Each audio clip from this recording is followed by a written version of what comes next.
우리 시간이 됐으므로 모두 자리에서 일어나시겠습니다. 우리 기도하심으로 주님께 예배로 나가겠습니다. 하나님은 영이시니 예배하는 자가 영과 진리로 예배할지니라. 아멘.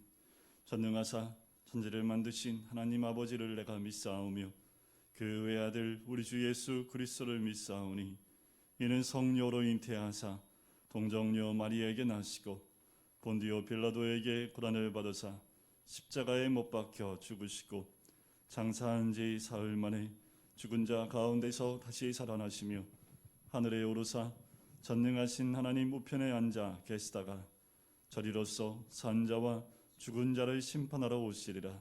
성령을 믿사오며 거룩한 공예와 성도가 서로 교통하는 것과 죄를 사하여 주시는 것과 몸이 다시 사는 것과 영원히 사는 것을 믿사옵나이다. 아멘. 자리에 앉으실까요? 죄에서 자유를 얻게 함은 보혈의 능력인 줄 믿습니다.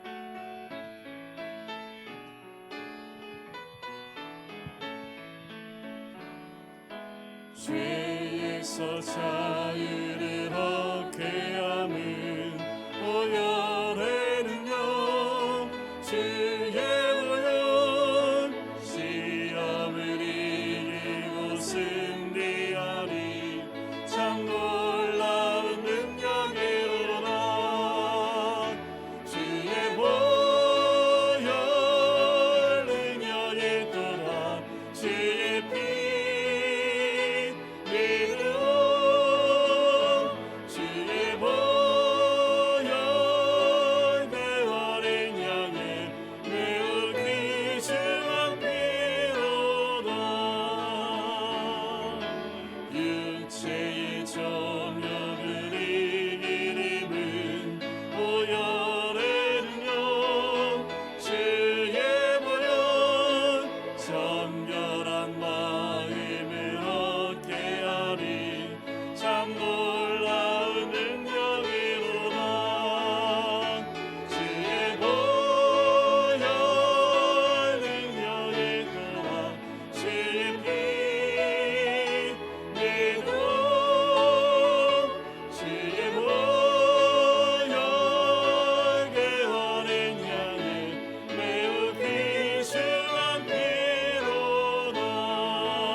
생명 허락하시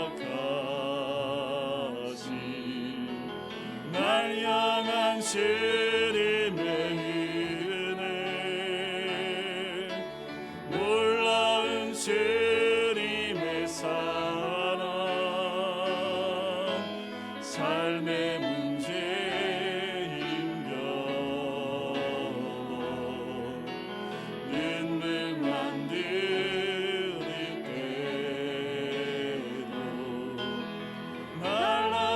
주시는 주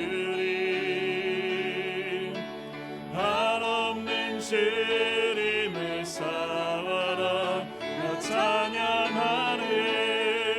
나의 믿음 주께 드려.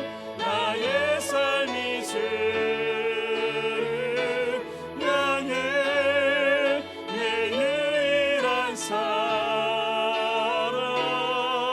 되신 주께 내 삶 드리리. 나의 믿음 주께 드려. 나의 삶이 주를 향해 내 유일한 사랑 되신 주께 내 삶 드리리.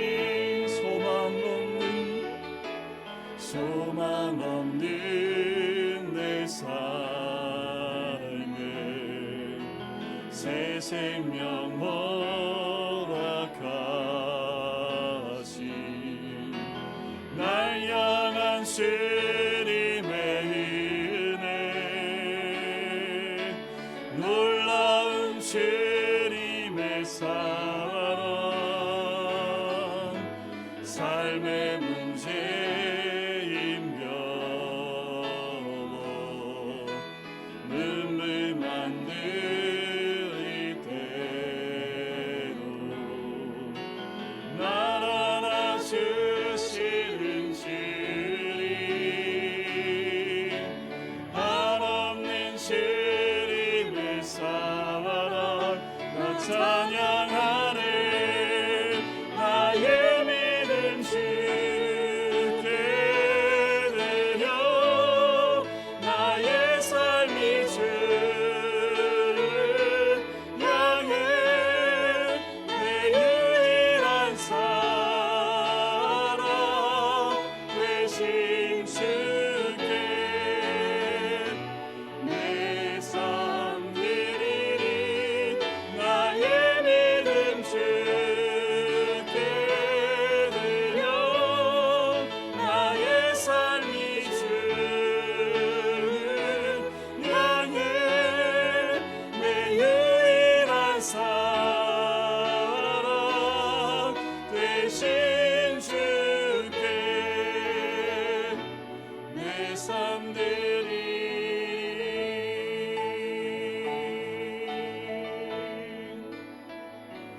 우리 시간 같이 기도드릴까요?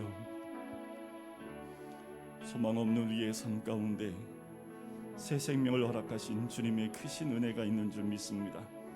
우리가 주님께 드려야 될 것은 우리의 믿음이고 우리의 삶인 줄 믿습니다. 하나님 믿는다 하면서, 아버지 하나님 주를 믿는다 하면서도 주님이 허락하신 새 생명 가운데 살지 못하는 아버지 우리를 용서하여 주시옵소서. 아버지 우리 믿는다 하면서 주님이 허락하신 그 새 삶과 새 생명 가운데 나가지 못하는 우리들을 용서하여 주시옵소서. 오직 주님 안에 거하며 말씀 안에 거함으로 주님이 부어주신 새 생명과 주님이 부어주신 그 놀라운 은혜 가운데 살아가는 우리가 될 수 있도록 인도해 달라고, 주님의 보혈이 아니면 살 수 없는 죄인인 것을 고백하며, 하나님 이 죄된 세상 가운데서 하나님 세상의 소리에 반응하는 것보다 하나님 음성에 귀를 기울이며 오늘도 우리의 삶을 주님께 드릴 수 있도록 인도해 달라고 우리 시간 같이 한 목소리로 기도하시겠습니다. 사랑 주님 감사합니다.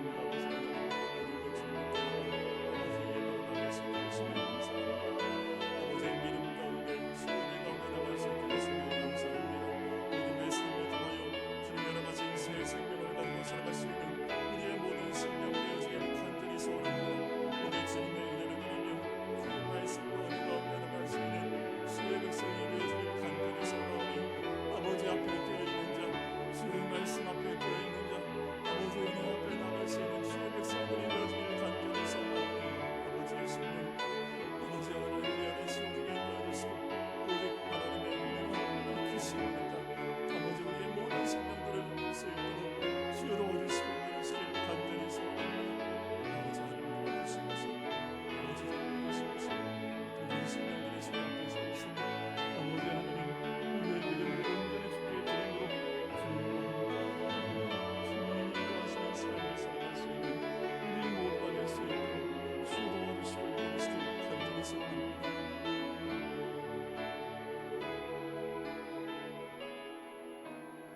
사랑의 주님, 우리를 너무나 사랑하여 주시고 오늘도 주님 앞에 나와 온전한 예배로 나아갈 수 있게 해주심을 감사합니다.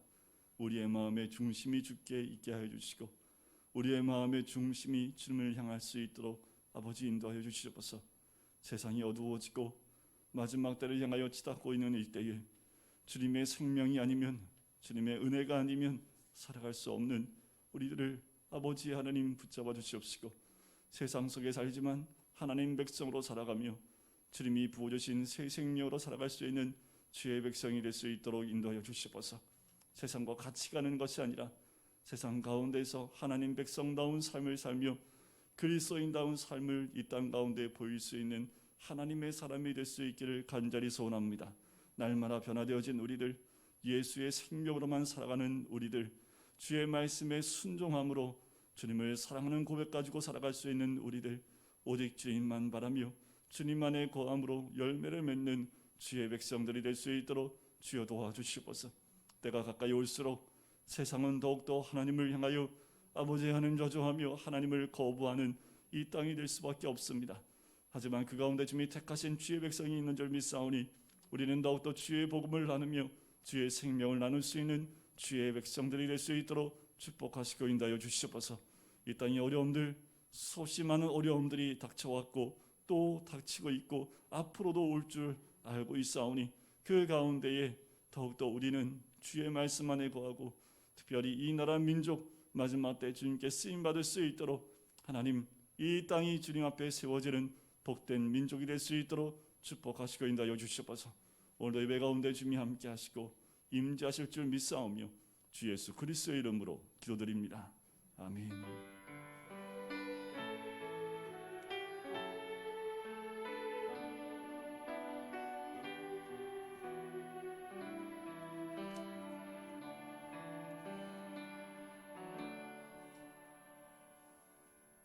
네, 우리 주일 일부 예배 나오신 우리 성도님들의 주의 이름으로 축복하고 사랑합니다.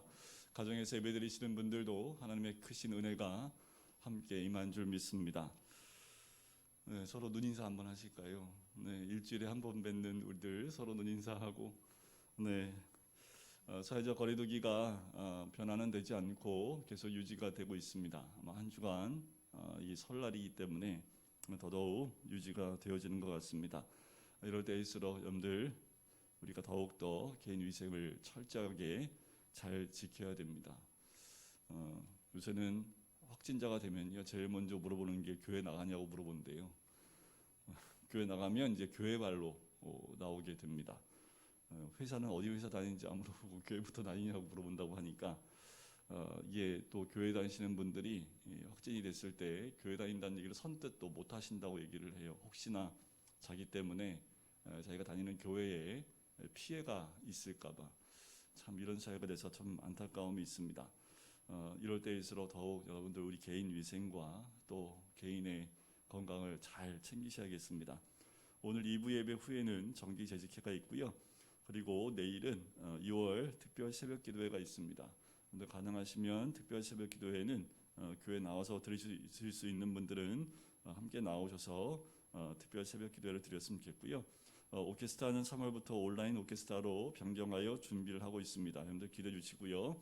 그리고 설 연휴 동안에는 목요일부터 연휴가 들어가지요.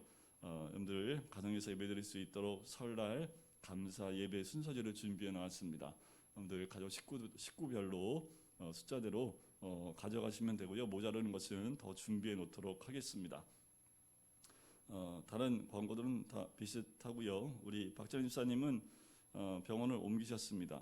그래서 조금 더 많이 회복이 되셨고 두통만 이제 없어지면 정상적인 생활하는데 전혀 지장이 없습니다. 여러분들 계속 기도해 주셔서 이 두통도 사라질 수 있도록 여러분들 함께 기도해 주셨으면 좋겠고요. 우리 세미자매가 이번 주에 출국을 했습니다. 일하기 위해서 코로나 때문에 거의 한 1년 정도를 이제 한국에서 일을 재택을 했었는데 그 일하는 나라에서 들어오라는 사인이 와서 이번 주 수요일이죠. 날 출국을 했습니다. 또 다시 볼 때까지 여러분들 건강 지켜달라고 함께 기도해 주셨으면 좋겠습니다. 우리 말씀 함께 보실까요? 함께 나눌 말씀은 로마서 7장 말씀입니다. 로마서 7장 1절부터 우리 6절까지 말씀입니다. 가정에서 예배드리신 분들은 큰 소리로 봉독해 주시고요. 우리 본당에서 예배드리신 분들은 제가 대표해서 봉독해 드리도록 하겠습니다. 형제들아, 내가 법 아는 자들에게 말하노니 너희는 그 법이 사람이 살 동안만 그를 주관하는 줄 알지 못하느냐. 남편 있는 여인이 그 남편 생전에는 법으로 그에게 매인 바 되나 만일 그 남편이 죽으면 남편의 법에서 벗어나느니라. 그러므로 만일 그 남편 생전에 다른 남자에게 가면 음녀라. 그러나 만일 남편이 죽으면 그 법에서 자유롭게 되나니 다른 남자에게 갈지라도 음녀가 되지 아니하느니라.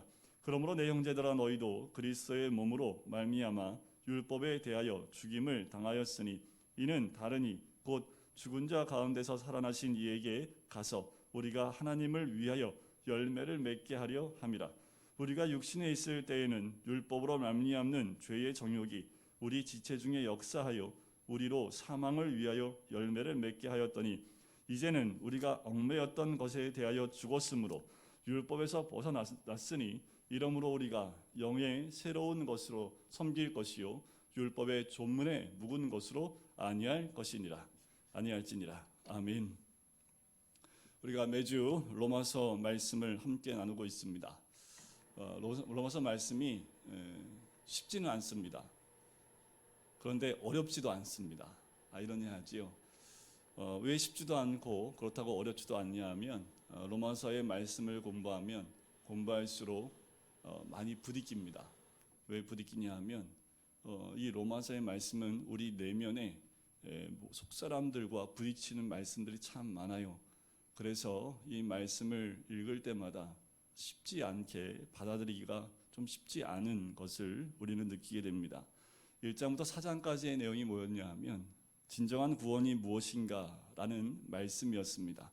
그리고 5장부터 8장까지는 진정한 구원을 받은 사람들은 그럼 어떻게 사는가, 그리고 구원의 축복은 무엇인가에 대한 부분들을 기술하고 있습니다. 한마디로 말하면 거룩과 순결에 대해서, 그리고 구원받은 백성의 축복이 여기에 있음을 우리에게 알려주고 있습니다. 우리가 지난주에 함께 나눴던 말씀 6장 23절인데 6장 마지막 절에 보면 죄의 삭은 사망이요 하나님의 은사는 그리스도 예수 우리 주 안에 있는 영생이니라. 근데 구원이란 무엇입니까? 사망에서 생명으로 옮기는 겁니다. 우리 모두는 이미 생명 가운데 있는 줄 믿습니다. 그럼에도 불구하고 이 땅에 살면서 우리는 죽음의 그림자 속에 살고 있는 사람들이지요. 나이가 들면 좀 죄를 짓지 않으면 얼마나 좋을까요? 나이가 들면 들수록 죄를 더 짓지 않고 더 깨끗해지고 더 거룩해지면 좋겠는데 이상하게 세월이 흐를수록 우리의 죄는 더 깊어져 가는 것 같아요. 여기서 우리는 많은 부딪힘이 있고 많은 좌절감을 느끼게 되는 거지요. 왜요? 시간이 갈수록 변해야 되는데 변하지 않는 우리의 모습을 우리는 또 말씀 앞에서 무너지고 있는 우리의 모습을 발견하는 거지요. 저는 그리스도인은 이것이다라고 생각을 해요. 그리스도인은 완벽한 거룩을 쟁취한 사람들이 아니라 날마다 하나님 말씀 앞에 좌절하는 사람, 나의 죄를 보고 또 주님 앞에 무릎 꿇는 사람이 저는 그리스도인이다 라고 생각이 듭니다.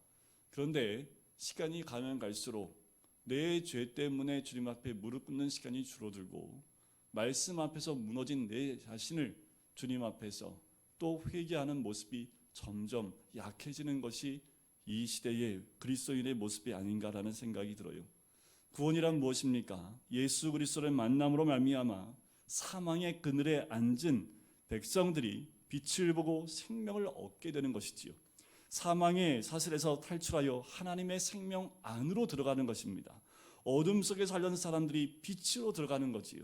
마음의 미움과 갈등과 저주와 죽음이 있었던 사람들이 형제를 사랑하는 사람으로 바뀌는 것이 구원입니다. 구원은 다른 말로 표현하면 자유이지요. 로마서에서 가장 많이 반복되는 말씀이 자유입니다. 우리는 자유합니까? 예수를 믿는 사람, 구원받은 사람은 바로 자유로운 사람이지요. 해방받은 사람입니다. 뭐에서부터요? 자, 구원받은 사람을 가리켜 5장에서는 죽음으로부터 자유를 받은 사람이라고 말씀하고요. 6장에서는 죄로부터의 자유라는 말씀을 주셨습니다. 오늘 7장은 율법으로부터의 자유를 말씀하고 있고요. 또 앞으로 보게 될 8장의 말씀은 성령 안에서의 자유를 우리에게 말씀해 줍니다. 이번 장은 율법으로부터의 자유에 대해서 말씀을 나누려고 합니다. 여러분들, 누구든지 사람은 이 땅에 태어나면서부터 법의 테두리 안에 살게 되어져 있지요. 하나님이 없다는 사람도 법이 있습니다. 하나님 안에 있고 하나님 믿는 사람도 하나님이 주신 법이 있지요. 태어나면서부터 규범 속에서 자라게 되어 있습니다. 우리는 평생 하라 또는 하지 말라라는 말을 들어요. 이것은 하고 저것은 하지 마라. 우리 아기 때 이제 막 옹알이하고 걷고 막 이제 움직이기 시작하면 제일 먼저 듣는 게 그거면 안 돼. 그거면 안 돼. 안 돼. 아마 이 말을 우리 아기들이 먼저 듣지 않을까. 해도 돼 이런 말보다 그거 만지면 안 돼. 그래서 아마 갓난아기 때는 사랑하고 막 이런 말 많이 듣다가 이제 움직이고 기기 시작하면서부터 안 되라는 말을 먼저 배우는 것 아닌가라는 생각이 들어요. 그런데 재밌는 건 뭐냐 하면 하라고 하면 하고 싶지 않고 하지 말라고 하면 하고 싶은 게 죄된 인간의 모습입니다. 누구 보면 알아요? 애기들 보면 알아요. 하지 말라면 꼭 가서 해요. 하라는 얘기를 잘 못 들으니까 그래서 그런지 모르겠습니다. 그게 인간이지요. 또 한 가지 사실을 배워요. 옳다와 틀리다라는 거예요.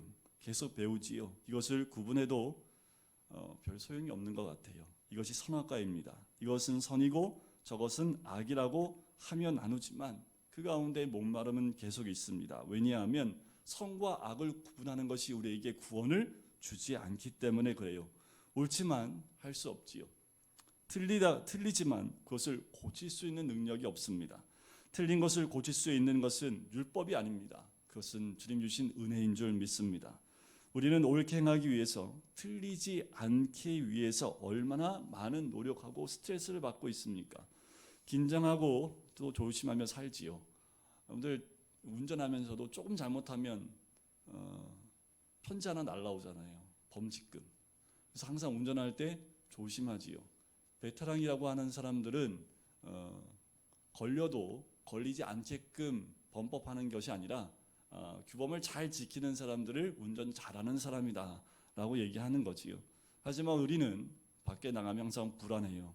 마음 놓고 살기가 쉽지 않지요. 그래서 권력이 있는 사람들은 법 위에 살고 싶어하는 욕망이 있습니다. 우리는 작은 법규로부터 시작해서 크고 작은 여러 규범 속에 살아요. 집에서는 뭐가 있습니까? 가온이 있지요. 학교에 가면요, 교칙이 있지요. 자, 이런 틀에 살아가는데 직장에 가면 뭐가 있어요? 정관이라는 것이 있고요. 우리나라에서 가장 위법이 뭡니까? 상위법이 헌법이라는 게 있습니다. 이렇게 늘 틀 속에 갇혀 또 초조하게 사는 것이 우리 인간의 기본적인 모습이지요. 요즘에는 법이 너무 많아져가지고 새로 만든 법이 너무 많다 보니까 이게 법이 뭐가 뭔지도 잘 몰라요. 법도 공부해야 될 것 같아요. 너무 쏟아지는 법들이 많으니까 이 법을 내가 지켜야 되는지, 내가 지키고 살고 있는지도 구분하기 어려울 정도로 법이 많아지지요. 이런 법칙보다 더 높은 법이 있는데 그것을 도덕법 또 양심의 법이라고 합니다. 이 시대의 규범을 말하고 있는 거지요. 그런데 이게 또 문제는 뭐냐 하면 이거는 절대적이지 않지요. 상대적입니다. 그리고 상황과 시대에 따라 기준이 달라진다라는 그 특징이 있습니다. 그러면 도덕적이고 윤리적인 규범보다 더 높은 법이 또 있지요. 그건 사람 법이 아니라 바로 하나님의 법입니다. 그 법을 성경에선 율법이라고 말하지요. 세상에 존재하는 모든 법들, 그것은 다 하나님의 법에서 기초에서 만들어졌습니다. 예를 들면 이것에 대해서 여러분들 기독교가 부흥한 나라치고 법치국가가 아닌 나라가 단 한 국가도 없습니다. 그런데 기독교가 들어가지 못한 나라, 기독교가 부흥하지 못한 나라를 보면 헌법보다는 다른 법들, 법치국가보다는 다른 것의 지배를 받는 경우를 많이 보게 되지요. 이 법을 인간에게 최초로 주신 것은 모세에게 시나이산에서 주게 되지요. 돌판에서 십계명을 주셨고요. 여러 계명을 주심으로 통해서 인간은 하나님의 법이 어떤 것인가를 그때부터 알게 된 겁니다. 자, 그럼 하나님 법은 어떤 걸까요? 하나님 법은 완전합니다. 거룩하고 순결하지요. 부족함이 없어요. 그리고 영원합니다. 그것이 하나님 법입니다. 그 법을 성경책을 통해서 하나님께서 우리에게 주신 거지요. 그런데 문제가 하나 있습니다. 뭐가 문제냐면 인간은 이 완벽한 하나님의 법을 지킬 수 없다는 데 있습니다. 하나님의 법을 지켜야 되지요. 하지만 하나님 법을 누가 지킬 수 있겠습니까? 죄 없는 사람만이 온전히 지킬 수 있지요. 그런데 모든 사람이 죄를 범했기 때문에 온전히 이 말씀, 이 법을 지킬 수 없는 거지요. 근데 선을 행하기가 쉬워요, 어려워요? 죄를 짓기가 쉬워요, 어려워요? 선 행하기가 쉬워요, 죄 짓기가 쉬워요? 그럼 우리는 당연히 선 행하기가 쉬워요 이렇게 나와야 정상인데, 선이 어려운 이유는, 선을 실천하기 어려운 이유는 선 자체가 우리한테 어렵게 다가오기 때문에 그래요. 왜 우리가 죄를 짓기 쉽냐 하면 죄인이기 때문에 그렇습니다. 죄가 익숙하고 편하기 때문에. 여러분들 노력해서 죄 짓는 사람 봤어요? 아니죠. 그냥 죄를 짓는 거지요. 가만히 놔두면 인간은 죄를 짓게 돼 있는 죄인입니다. 우리는 하나님의 법을 받았고 하나님 법을 지켜야 합니다. 그러나 문제는 지킬 능력이 없는 거지요. 그래서 우리는 절망하고 좌절하게 되는 거예요. 아까도 처음에도 말씀을 드렸지만 그리스도인의 모습은 바로 이런 모습입니다. 하나님의 법이 좋긴 한데 지킬 수 없어요. 완전한데 또 가질 수도 없는 거지요. 자, 이 율법을 평생 지키며 살려고 노력했던 사람들이 예수님 시대에 있었지요. 그들을 누구라고 해요? 바리새인이라고 합니다. 이 사람들은 머리 모양까지, 옷 차림까지 완벽하게 차려입고 다녔습니다. 그래서 누가 봐도 바리새인. 그래서 한때는 제가 그런 말씀드렸죠. 여기다가 명패를 이렇게 붙이자고. 목사 누구누구, 권사 누구누구. 아마 이 명찰 달고 다니면 밖에 나가서 말 쉽게 하기도 어렵고 사람 대할 때도 더 친절하게 대하지 않을까. 권사님들이 입는 옷 따로 있고 장로님들 입는 옷 따로 있고 목사들 입는 옷 따로 있으면 밖에 나가서 아마 함부로 행동하지 못했을 거예요. 자, 바리새인들이 그랬습니다. 왜 그랬을까요? 하루 종일 말씀을 외우는 사람들인데 어떻게 하면 하나님의 율법을 어기지 않고 평생 순결하고 깨끗하게 살 수 있을까? 여기에 헌신된 사람들이 바리새인입니다. 그리고 그런 자부심이 있었어요. 우리는 하나님 율법을 100% 지키는 사람들이다라는 그 자존심, 자만심 이런 걸로 가득한 사람들이 바리새인이었습니다. 그때 우리 예수님이 산상수훈에서 뭐라고 말씀하셨냐 하면 가늠하지 않아도 여자를 보고 음욕을 품는 자마다 뭐한 자이니? 가늠한 자다라고 얘기했습니다. 살인한 사람들, 누가 살인한 사람입니까? 형제를 행하여 나가라 라고 한 사람마다 이미 살인한 자다라고 얘기를 해요. 그러면 누가 이 율법에서 벗어날 수 있습니까? 이 역사상 딱 한 분밖에 없어요. 이 율법을 지킨 분이지요. 인간의 모습을 입고 세상에 오셨지만 죄가 없으신 분 바로 예수 그리스도이십니다. 그분은 율법의 완성이지요. 하나님의 요구를 완벽하게 지키신 분입니다. 우리가 율법을 지키려고 하면 좌절하고 절망하고 나의 위선을 발견하게 되지만 율법의 마침이요 율법의 완성 완벽하게 지키신 예수 그리스도를 바라보면 은혜를 또 그 은혜가 우리 안에 생기게 되는 거지요. 기적이 일어납니다. 그것이 바로 구원이라고 이야기하지요. 예수 그리스도를 믿으면 죄로부터 해방 그리고 죄로부터 자유를 얻을 뿐만 아니라 우리가 해결할 수 없었던 율법으로부터 자유를 얻게 되고 구원을 얻게 되는 겁니다. 오늘 7장이 그 부분을 얘기해요. 1절에 보면 사도 바울이 이렇게 시작을 합니다. 형제들아 내가 법 아는 자들에게 말하노니 너희는 그 법이 사람이 살 동안만 그를 주관하는 줄 알지 못하느냐. 자, 율법의 자유에 대해서 너희들이 이 법을 잘 알지 않느냐라고 얘기를 해요. 사도 바울은 이들에게 법이 어느 때까지 효력이 있으며 또 누구에게 효력이 있는지를 묻고 있습니다. 아무리 좋은 법이라도 그 사람이 죽으면 적용할 수 없는 거지요. 따라서 법이라는 것은 사람이 살아있는 동안에만 유효하다라는 거예요. 그러면서 한 가지 예를 드는 것이 부부 관계에서 예를 듭니다. 한 여인이 결혼을 했습니다. 그런데 남편이 참 나쁜 사람이에요. 그 여인을 괴롭히고 힘들게 하고 아내를 너무 착취하고 힘들게 하는 남편을 만난 거지요. 노예처럼 신목처럼 그 아내를 부립니다. 이혼도 안 해줘요. 그러면 남편으로부터 여자는 도망도 못 가고 이혼도 할 수 없는 거지요. 이 여자가 무슨 기도할까요? 이 환경에서 벗어나기 위해서 기도하겠지요. 자, 2절이 그 내용입니다. 그에게 매인받으라. 만일 그 남편이 죽으면 남편의 법에서 벗어나느니라. 그런데 그렇게 못 살게 굴던 남편이 죽어요. 그러면 자유함을 얻게 된다라는 거지요. 남편이 죽었으므로 그 여자는 해방된 겁니다. 율법과 은혜의 관계를 설명하기 위해서 이 비유를 쓴 것은 당시에 많은 사람들에게 정확한 개념을 알려주기 위해서 이 설명을 한 거지요. 이 비유를 들으면 정확한 이 개념이 세워지기 때문에 그래요. 여러분, 구원의 개념도 이렇듯 분명하게 우리에게 있어야 합니다. 우리가 어떻게 죄에서 해방되었고 어떻게 율법에서 해방되었는지를 알아야 하는 거지요. 그렇게 무서운 남편이 죽는 순간부터 남편에게서 해방된 거지. 그것이 바로 구원입니다. 남편이 살아있는 동안 다른 남자와 만나면 간음하게 되는 음부가 됩니다. 하지만 남편이 죽으면 음부가 되지 않는 거지요. 그 이야기를 3절에서 이야기하고 있는 거지요. 자유롭게 된 거예요. 누가 뭐라고 하지 않습니다. 이제 부부 관계에서 남편이 죽었기 때문에 그 부부 관계에서 이제 자유하게 되는 거지요. 율법에 얽매여 있던 내가 예수 그리스도를 믿음으로 율법의 사슬에서 벗어나서 자유하게 된 거지요. 이것이 구원입니다. 7장에서는 이 율법 안에서의 율법으로부터의 자유를 얘기하고 있는 거예요. 중요한 말씀이 4절에 나옵니다.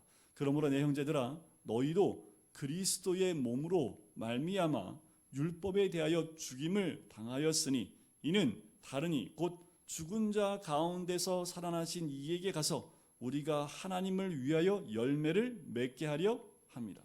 여러분, 예수 그리스도는 모든 율법의 완성자이십니다.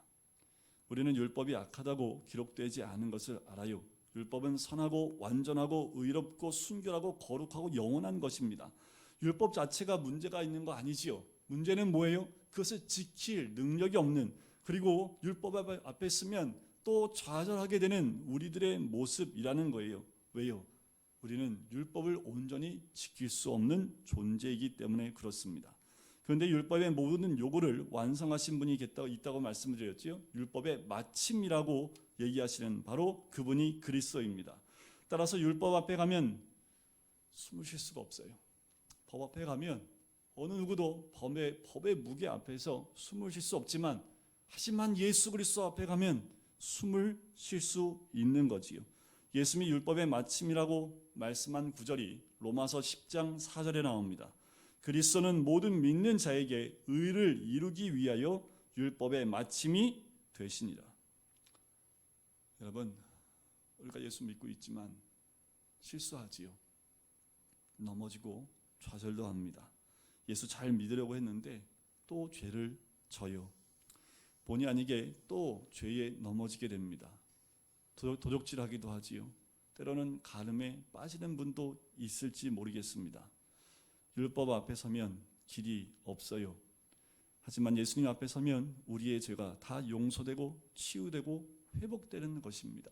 여러분, 죄 가운데 머물러 있는 것은 법 아래 있는 거예요.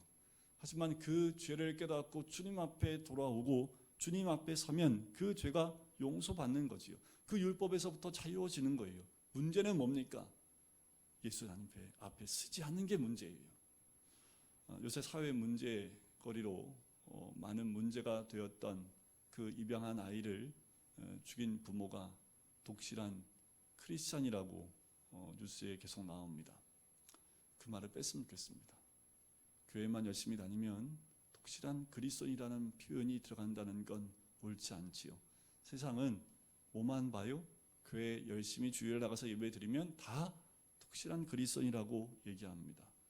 진짜 그리스도인이면 그 죄에 대해서 회개하고 돌이키고 하나님 앞에, 예수님 앞에 서야 되지요. 자기의 잘못을 인정하고 자기의 잘못된 부분들을 고쳐나가는 것이 진짜 그리스도인이겠지요. 13장 8절에서 9절에 보면 이런 말씀이 있어요. 피차 사랑의 빛 외에는 아무에게도 아무 빚도 지지 말라. 남을 사랑하는 자는 율법을 다 이루었느니라. 간음하지 말라, 살인하지 말라, 도둑질하지 말라, 탐내지 말라 한 것과 그 외에 다른 계명이 있을지라도 내 이웃을 내 자신과 같이 사랑하라 하신 그 말씀 가운데 다 들었느니라. 그런데 사랑하는 사람 걸 도둑질할 수 있습니까? 사랑하는 사람에게는 더 주고 싶은 것이 우리의 마음이지요. 사랑하는 사람 것을 뺏을 수도 없지요. 사랑하는 사람들 것을 우리가 어떻게 빼앗고 도둑질할 수 있겠습니까? 예수님은 이 율법의 완성이셨습니다. 예수님은 율법을 다 성취하셨지요.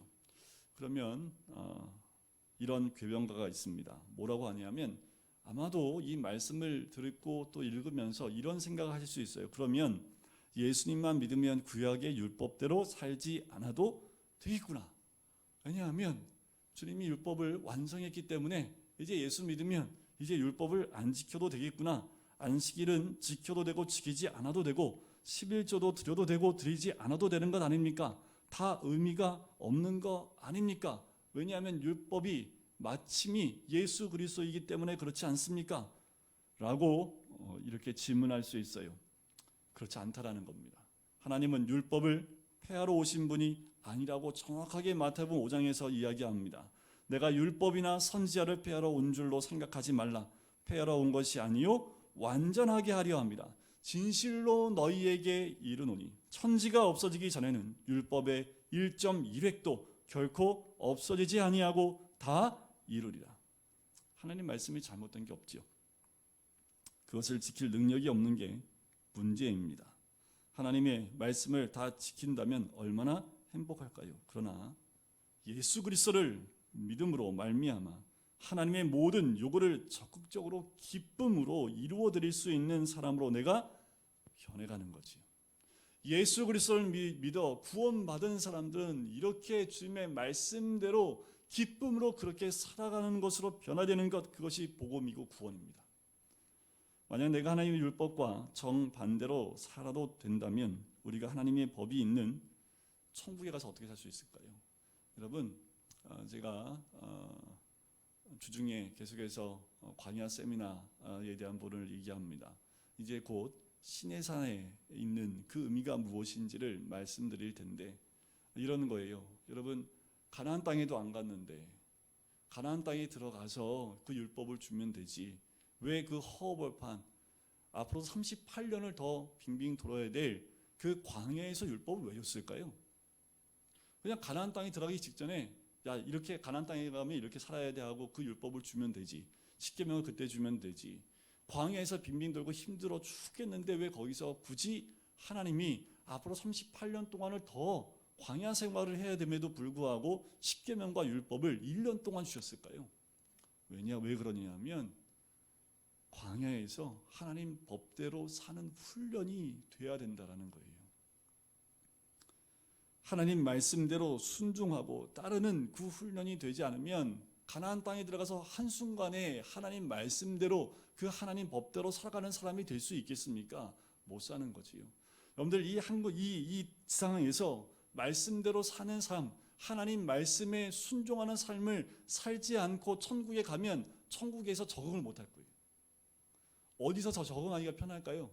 지옥이 훨씬 편할 겁니다. 내 마음대로 사는 데가 지옥이니까.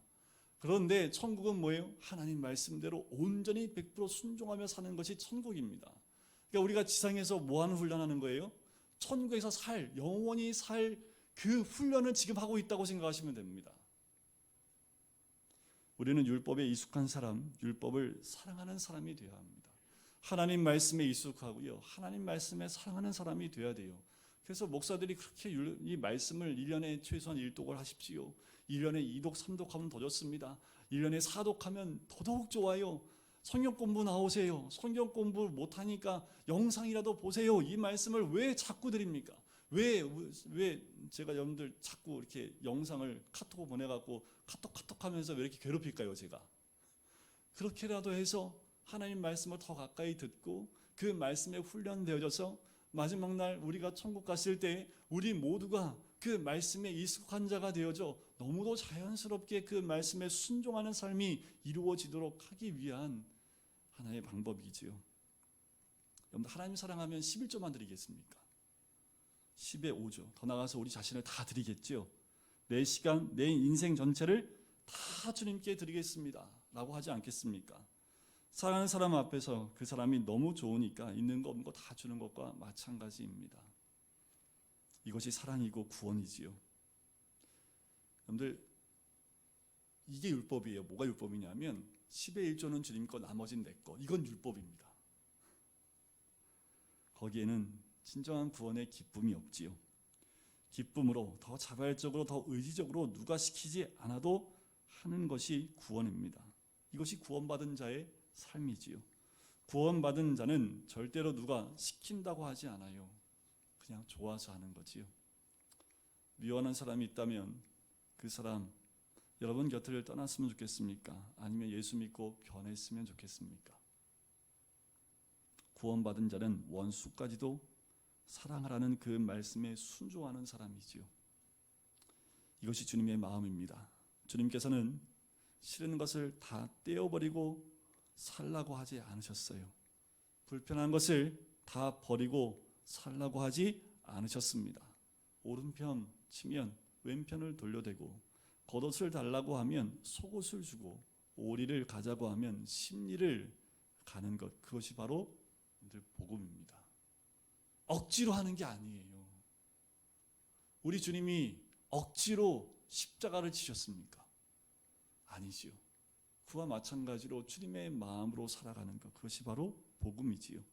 이렇게 함으로써 하나님은 우리에게 무엇을 원하시는 것입니까? 4절 마지막에 보면 하나님을 위하여 열매를 맺히게 하려 함이니라. 예수님께서 우리에게 원하시는 것은 뭘까요? 풍성한 열매를 맺는 삶입니다. 요한복음 10장 10절에 보면 내가 온 것은 양으로 생명을 얻게 하고 더 풍성히 얻게 하려 하는 것이다. 여러분들 이제 봄 오는 소리가 들리실 겁니다. 봄 오는 소리가 어디서부터 들리냐 하면 여러분들 이제 우리 교회 안으로 들어올 때 계단에서 올라올 때는 못 봐요. 근데 반대쪽 저희 아파트에서 오시면 이제 파릇파릇한 봄이 오는 소리를 들을 수 있습니다. 그와 마찬가지로 여러분들 하나님 오시는 소리가 들리십니까? 하나님이 오시는 소리가 들리셔야지요. 구원받은 사람은 생명이 내게로 흐르는 소리가 들려야 합니다. 환경이 어둡고 힘이 들지만 주 안에 있는 자에게 딴 근심이 있으랴, 이 찬양이 흘러나오는 사람이 그리스도인이고 구원받은 사람이지요. 눈물이 변하여 기도와 찬양이 되고요, 근심이 변하여 찬양이 되는 기쁨과 간증과 감격이 있어야 하는 거지요. 박전희 집사님을 주중에 병원에 가서 찾아뵙고 그런 말씀을 드렸어요. 집사님 나중에 간증 한번 하셔야겠다고. 지금 두통 때문에 목사님 두통 때문에 힘도 죽겠는데 무슨 간증해, 이렇게 하셨을까요? 아니요, 집사님이 목사님 맞습니다. 제가 죽음을 건너가서 와보니까 하나님의 은혜가 얼마나 큰지 알겠습니다. 아직 온전하지 않지만 하나님의 은혜를 깨닫는 거지요. 여러분, 우리는 근심에 쌓여있는 자가 아니라 바로 기쁨과 간증과 감격이 있는 사람이지요.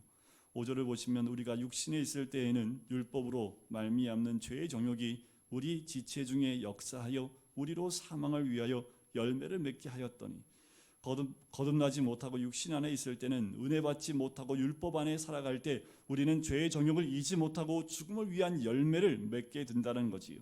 사망과 생명, 우리는 어떤 열매를 맺기를 원합니까? 하나님을 위한 열매, 생명을 위한 열매를 맺기를 주의 이름으로 간절히 축원드립니다. 6절을 마지막 절을 보시면 이제는 우리가 얽매였던 것에 대하여 죽었으므로 율법에서 벗어났으니 이러므로 우리가 영의 새로운 것으로 섬길 것이요 율법의 조문에 묵은 것으로 아니할지니라. 우리를 얽매고 있었던 것에 대하여 우리가 죽었으므로 죄에서 벗어나고 율법에서 벗어났습니다. 이것이 자유이지요. 이것이 행복입니다. 세상적인 행복의 조건이 갖추어져야지만 행복한 것이 아니라 내 영이 자유할 때 행복이 오는 거지요. 구원이 이루어졌을 때 행복이 오는 겁니다.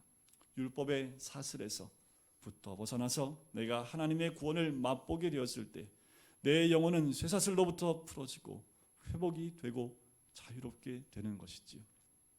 더 이상 죄의 종노릇 하시지 않기를 간절히 소원합니다. 더 이상 율법의 종로로 타지 마시기를 간절히 소원합니다. 예수 그리스도로 말미암아 우리는 자유와 해방을 가진 사람들입니다. 우리는 그리스도 안에서 자유로운 사람들입니다. 여러분들 절대로 사람에게 종로로 타지 마십시오. 돈의 종로로 타지 마십시오. 이제는 더 이상 법에 매여 있을 필요가 없습니다. 그리스도 안에서의 자유, 성령 안에서의 해방, 낡은 것은 지나가고 새 것이 왔지요. 옛 질서는 지나고 새 질서가 왔고 묵은 은혜가 아니라 새로운 은혜 가운데 있는 사람들, 그 사람들이 바로 우리들인 줄 믿습니다. 기도하겠습니다. 우리 함께 기도할 때 하나님, 우리 안에 진정한 구원의 참 소망과 기쁨을 누리며 얽매여 있는 자들이 아니라, 매여 있는 자들이 아니라 주님 안에서 진정한 기쁨을 누릴 수 있고 진정한 자유를 누릴 수 있는 하나님의 사람이 될 수 있도록 인도해 달라고 우리 이 시간에 같이 함께 기도하시겠습니다. 사랑해 주님 감사합니다.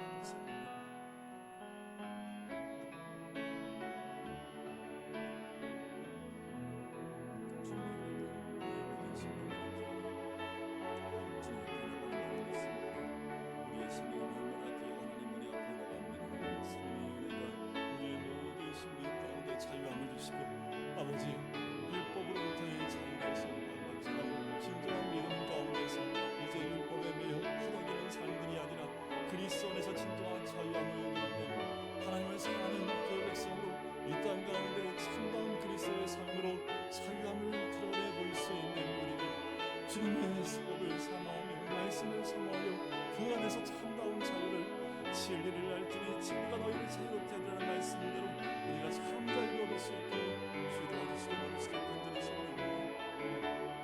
간절히 소원합니다. 아버지 하나님 역사해 주시고 뛰어나게 하여 주시옵소서. 사랑의 주님, 우리는 영원히 죽을 수밖에 없는 죄인이었음을 고백합니다. 내 육신의 욕망대로 그렇게 살다 보니 또 죄에 얽매이고 율법에 얽매여서 한순간도 숨을 쉴 수 없는 그 삶을 살았던 우리들, 하지만 그리스도 안에서 참 자유함을 얻었고 그리스도 안에서 율법의 완성이신 주님 안에서 진정한 기쁨과 자유함을 얻은 주의 백성이 되게 해주심을 감사합니다. 매일매일 우리의 삶은 주님 안에서 자유로운 삶을 살며 진리를 알지니 진리가 너희를 자유롭게 하리라는 말씀대로 주님 안에서 그 말씀대로 순종함으로 참 자유를 누릴 수 있는 우리가 될 수 있도록 축복하여 주시옵소서. 감사드리며 예수 그리스도의 이름으로 기도드립니다. 아멘. 나의 믿음 주께 있네.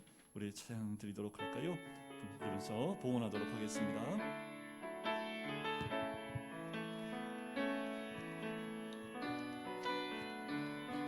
나의 믿음 주께 있네. 나의 믿음 주께 있네. 십자가는 여기 내 영광 되었네. 주께서 우리를 승리케 하셨네. 나의 능력, 나의 소망 주께 있네. 오직 예수 나의 믿음. 십자가는 여 속에 빛나는 영광. 내 모든 승리로 주님께 영광이. 나의 능력, 나의 소망 주께 있네. 기도하겠습니다. 사랑해 주님 감사합니다. 하나님, 나에게 주신 모든 것이 주의 것인 줄 믿습니다. 주님께 드린 그 손길 위에 주님이 함께 하시고 또한 그 예물이 다 주의 것이고 우리의 모든 것이 주의 것임을 믿음으로 고백하는 그 예물들이 하나님의 나라와 구원 위에 쓰임 받을 수 있는 복된 예물이 될 수 있도록 축복하여 주시옵소서. 늘 기쁨에 또한 자유함에 주님 안에서 누릴 수 있는 주의 백성 될 수 있도록 축복하여 주시옵소서. 감사드리며 예수 그리스도의 이름으로 기도드립니다. 아멘. 모두 자리에서 일어나실까요? 진정한 예배가 숨쉬는 교회, 우리 주님께 믿음의 고백으로 찬양을 드리겠습니다. 진정한 예배가 숨쉬는 교회, 주님이 주인 되시는 교회, 믿음의 기도가 쌓이는 교회, 최고의 찬양을 드리는 교회, 말씀이 살아 움직이는 교회, 성도의 사랑이 넘치는 교회, 섬김과 헌신이 기쁨이 되어 열매 맺는 아름다운 교회, 이런 교회 되게 하소서. 여호와가 우리 하나님이신 줄 너희는 알지어다. 그는 우리를 지으신 이요 우리는 그의 것이니 그의 백성이요 그의 기르시는 양이로다. 여호와는 선하시니 그의 인자심이 영원하고 그의 성실하심이 대대에 이르리로다. 이제는 예수 그리스도의 은혜와 하나님 아버지의 사랑하심과 성령의 교통하심이 그리스도 안에서 율법으로부터 자유함을 얻은 그리스도의 삶을 살기를 소원하는 우리 모든 성도님들 머리 위에, 가정 위에, 사업터 위에, 환우들 머리 위에 이제부터 영원까지 함께 하시기를 간절히 축원하옵나이다. 아멘.